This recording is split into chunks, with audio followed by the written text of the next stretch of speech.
आधुनिक मानव के पूर्वज इस धरती पर काफी लंबे समय से अपना अस्तित्व बचाए हुए हैं। मानव के विकास के क्रम को 360 से 240 वर्ष पहले तक खोजा जा सकता है।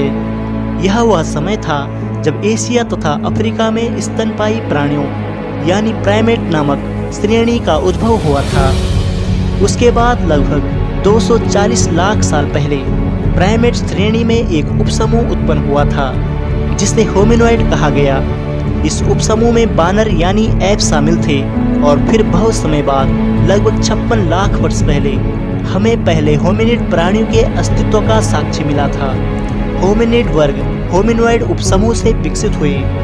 उनमें अनेक समानताएं पाई जाती है लेकिन कुछ बड़े अंतर भी।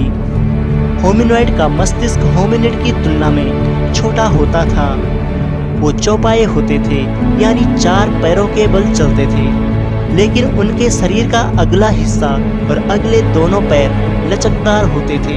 इसके विपरीत होमिनिड सीधे खड़े होकर पिछले 2 पैरों के बल चलते थे। उनके हाथ विशेष किस्म के होते थे जिनकी सहायता से वे औजार बना सकते थे और उनका इस्तेमाल भी कर सकते थे। 2 प्रकार की साक्ष्यों से यह पता चलता है कि होमिनिड का उद्भव अफ्रीका में हुआ था।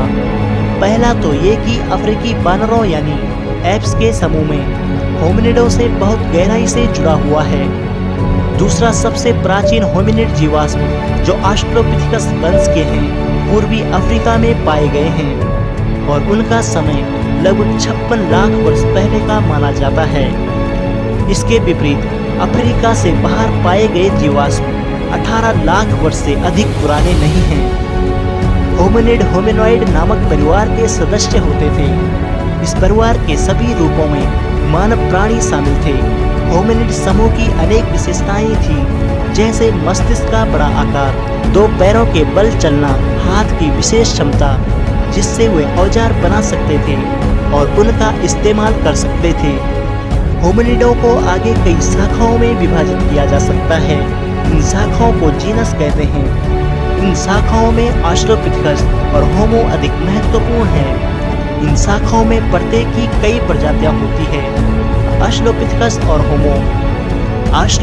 और होमो के बीच कई बड़े अंतर उनके मस्तिष्क के आकार, जबड़े और दांतों के संबंध में पाए जाते हैं। ऑस्ट्रोपिथिकस के सिर का आकार होमो की तुलना में बड़ा होता था।